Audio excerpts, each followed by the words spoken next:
একটা কথা জানেন, যেই ব্লক লিস্ট তৈরি করা হয়েছিল অপরিচিত মানুষের জন্য, সেই ব্লক লিস্ট ব্যবহার করা হয় সবচেয়ে কাছের মানুষ এবং প্রিয় মানুষের জন্য। আমাদের পছন্দের মানুষগুলো ব্লক লিস্টে পড়ে থাকে, আর যে অপরিচিত মানুষ যারা, তারা আমাদের লাইফের সাথে সবসময় মিলেমিশে থাকে।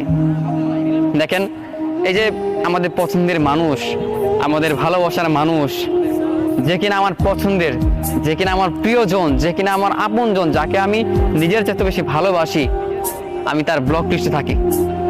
অথচ যে মানুষটার সাথে তার কখনো পরিচয় ছিল না, একজন থার্ড পার্টি বা থার্ড পার্সন যেটাকে বলা হয়, সেই মানুষটার সাথে তার কতই না মিল। সম্পর্কের মাঝে তৃতীয় ব্যক্তির আগমন, আর সেই তৃতীয় ব্যক্তিকে নিয়ে সে সুখে আছে, সে সুখে থাকার চেষ্টা করছে, তাকে সে ভালোবাসে। তবে আমি কি তাকে ভালোবাসিনি? অথচ আমার জায়গা হলো সেই ব্লক লিস্টে। আমি হাজারবার বারংবার তাকে বলে এইটা বোঝাতে পারলাম না যে তোমাকে ভালোবাসি, আমি তোমার হৃদয়ে থাকতে চাই, সারাটা জীবন তোমার মনের মাঝে স্মরণ হয়ে থাকতে চাই। তুমি আমার লাইফে, আমার জীবনে, আমার মনের মাঝে সারা জীবন থাকবে, আমিও তোমার মনের মাঝে থাকতে চাই প্রিয়তমা, তুমি আমাকে ছেড়ে যেও না। অথচ সেই প্রিয়তমার কাছেই কিনা আমি ব্লক লিস্টে থাকলাম। আর যে অপরিচিত মানুষ, তার সাথে কথা বলে, তার সাথে সম্পর্ক করে নতুন নতুন, যে মানুষগুলোকে কখনো জানতেনি না, কখনো চিনতেনি না, তার জন্য আজকে কত মায়া। কিন্তু তার সাথে কথা বলতে বলতে একটা সম্পর্ক তৈরি হয়ে গেল, ভালোবাসা তৈরি হয়ে গেল, আজকে সেই মানুষটা আপনাকে ব্লক করে রাখে। এর চাইতে কষ্টের জিনিস আর কিছু হতে পারে না।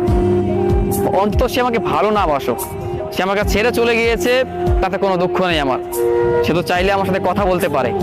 অথচ আমি কিনা তাকে এত ভালোবাসার পরও আমার জায়গা হয়েছে তার ব্লক লিস্টে।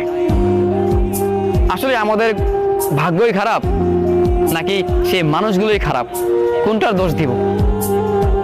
এত করে ভালোবাসার পরও কেন আমি বা আমরা বা আমাদের মতো কিছু মানুষ তাদের ব্লক লিস্টে থাকি? কেন প্রিয় মানুষ আমাদেরকে ব্লক করে দেয়? অথচ আমি বাদে অন্য সব মানুষ তার সাথে কথা বলে, সব মানুষ তার সাথে চাইলেই দেখা করতে পারে। অথচ আমি তাকে মিস করছি, আমি তাকে অনুভব করছি, আমি তাকে অনেক মনে করছি, হ্যাঁ, এইটা আমি তাকে বলার মতো কোনো অপশন নেই আমার কাছে। তাকে আমি এটা বলে বোঝাতে পারছি না, তার ব্লক লিস্টে আছি আমি। অথচ রাস্তায় ঘাটে কিংবা সব জায়গায় অপরিচিত মানুষ তার সাথে কথা বলতে পারে, আর আমি পরিচয় মানুষ হয়ে, পরিচিত মানুষ হয়েও তার সাথে কথা বলতে পারছি না।